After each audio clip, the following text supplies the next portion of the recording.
पूरे राजपूती सूट की कटिंग। तो अगर आपका हेवी चेस्ट होता है कई बार तो हमारे पहनने के डब सूट नहीं बनता है, जो कुर्ती है वो नहीं बन पाती है। तो मैं आपको दूसरा तरीका बता रही हूँ, उस तरीके से आप कुर्ती की कटिंग कीजिएगा तो आपको ज़्यादा फैब्रिक वेस्ट भी नहीं होगा और आसानी से आप कटिंग भी कर पाओगे। चलिए शुरू करते हैं। सबसे पहले हमें कपड़े को इस तरीके से फोल्ड करना है, पहनने के डब नहीं करना है। जो दूसरी साइड है उस साइड से हमें इस तरीके से कपड़े को फोल्ड करना है। जितनी हमारी कुर्ती की लंबाई है उस हिसाब से कपड़े को डबल फोल्ड कर लेना है। तो कुर्ती को रखेंगे और देखेंगे कि हमारा इसको उल्टी साइड से फोल्ड कर लेंगे इस तरीके से। अगर आपका हेवी चेस्ट है तो आप इस तरीके से कपड़े को फोल्ड करिएगा और उसके बाद कटिंग करिएगा। जो साइड में कपड़ा रहता है उससे कांचले की कटिंग हो जाती है। तो इस तरीके से अच्छी तरीके से सेट कर लेना है और जितनी हमारी कुर्ती की लंबाई है इस तरीके से मगजी सहित इस तरीके से देख लेंगे और आधा इंच एक्स्ट्रा लेंगे, कुछ भी एक्स्ट्रा नहीं लेना है बाकी। और इंच टेप से अभी माप कर दिखाती हूँ। ये 26 इंच इसकी लंबाई है कुर्ती की, डबल फोल्ड है ये कपड़ा। अब हम इसको अच्छी तरीके से सेट करने के बाद कुर्ती को इसके ऊपर रखेंगे और दोनों साइड हमें सिलाई मार्जिन छोड़ते हुए, अगर आप 1.5 इंच सिलाई में देते हो तो 1.5 इंच, अगर आप 2 इंच सिलाई में देते हो तो 2 इंच एक्स्ट्रा लीजिएगा। और ज़्यादा कपड़ा नहीं रखेंगे, बस हमें 2 इंच ही एक्स्ट्रा रखना है सिलाई मार्जिन के लिए। और इस तरीके से आपको ये देख सकते हो चौड़ाई मैं 36 इंच कुर्ती कटिंग कर रही हूँ। सीना हमारा 36 इंच है तो 18 इंच प्लस 2 इंच एक्स्ट्रा लिया है मैंने। आप अपने हिसाब से एक्स्ट्रा लीजिएगा और ऊपर से हमें कपड़े को अलग कर लेना है। जितनी हमारी कुर्ती की चौड़ाई और लंबाई चाहिए उस हिसाब से कपड़े को अलग कर लेंगे।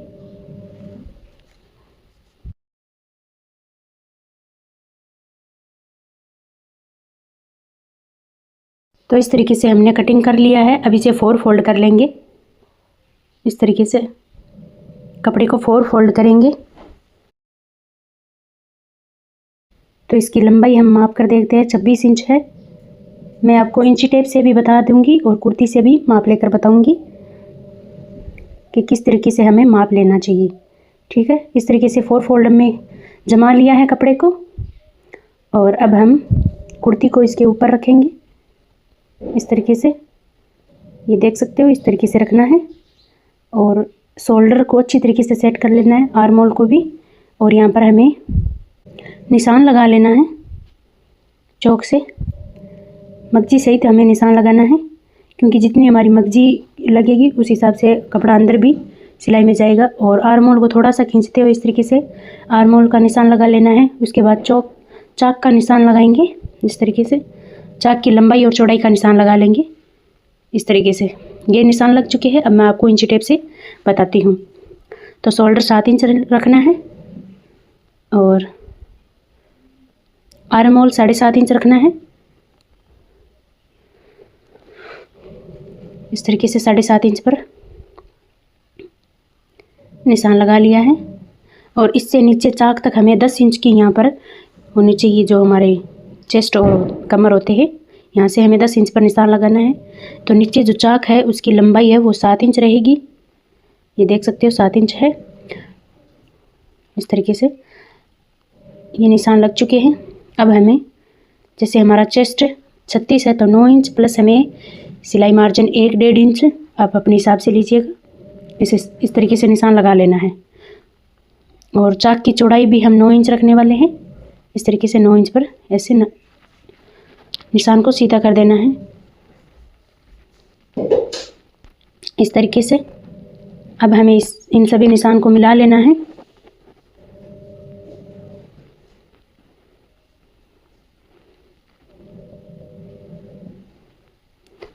इस तरीके से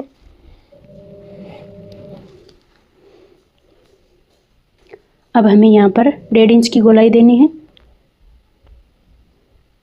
इस तरीके से, और हल्के हाथ से गोलाई दे देनी है। 1.5 इंच पे निशान लगाया है गोलाई के लिए और ये हमने गोलाई दे दी है इस तरीके से।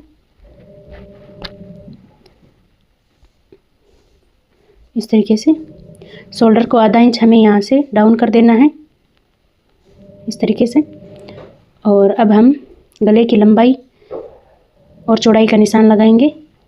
तो कुर्ती से माप कर बताती हूँ गले की लंबाई और चौड़ाई किस हिसाब से लेते हैं। तो ये हमारी कुर्ती का गला है। जो हमारा मगजी जो गूणा लगाते हैं उस सिलाई से नीचे हमने जो गूणे की सिलाई लगी हुई है वहाँ तक देखेंगे।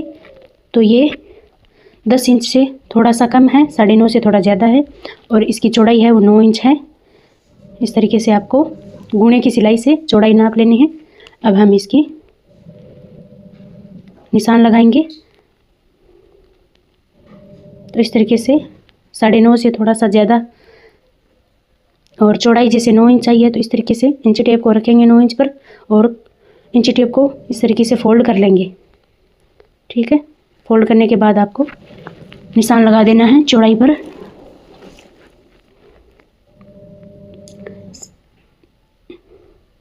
इस तरीके से 4.25 इंच पर चौड़ाई रखी है और इस तरीके से जो 4 इंच वाला निशान है उसके ऊपर हम 3 इंच पर एक निशान और लगाएंगे और ऊपर हमें 2 इंच पर निशान लगाना है। इन सभी निशान को स्केल से मिला देना है इस तरीके से।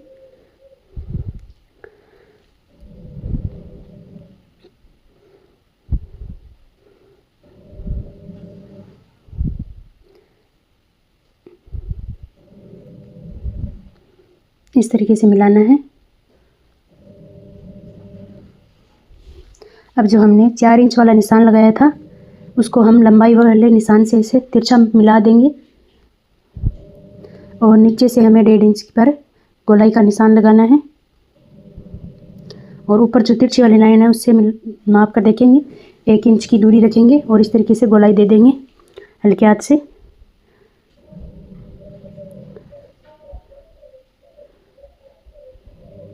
इस तरीके से गोलाई दे देनी है।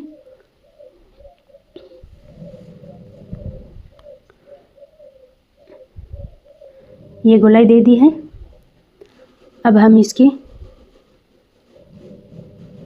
जो शोल्डर है वहाँ से आधा इंच डाउन करते हुए हमें इसकी कटिंग कर लेनी है और जो आर्म होल और चाक है उनकी भी कटिंग कर देंगे। नेक की कटिंग हम बाद में करेंगे।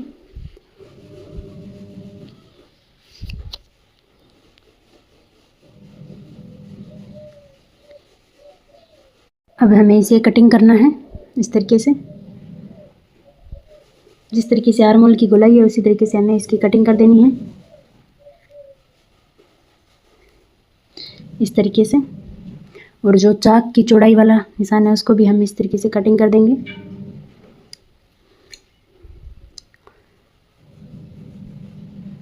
अब हमारी कुर्ती है वो नीचे की साइड से जॉइंट है तो इसको अलग करेंगे, दोनों पार्ट को अलग कर लेंगे। तो ये इस तरीके से जॉइंट है, इसको अलग करेंगे।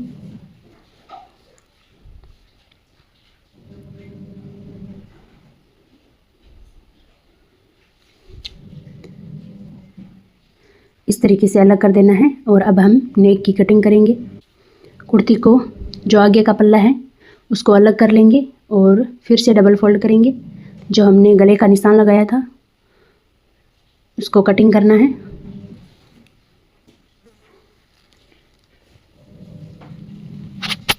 अच्छी तरीके से सेट कर लेना है।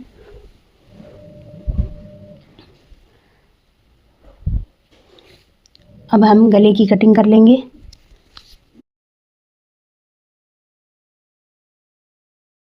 इस तरीके से नेक की कटिंग हो चुकी है। अब हम आर्म होल की तरफ आधा इंच की छंटाई का निशान लगाएंगे और उसके बाद इसकी भी कटिंग कर देंगे।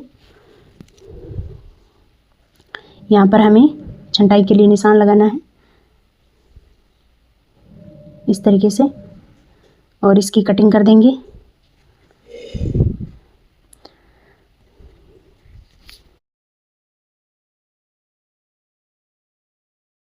तो ये देख सकते हो कुर्ती के एकदम अच्छी तरीके से कटिंग हो चुकी है। अब हम जो हमारा बैक पार्ट है पीछे का पल्ला है उसमें भी छोटा सा गला कटिंग करेंगे।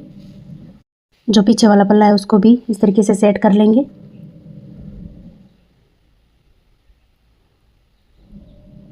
और इस तरीके से गले की कटिंग कर लेंगे। मगजी है वो अच्छी तरीके से सेट बैठेगी तो ये हमारी कुर्ती की कटिंग कंप्लीट होती है।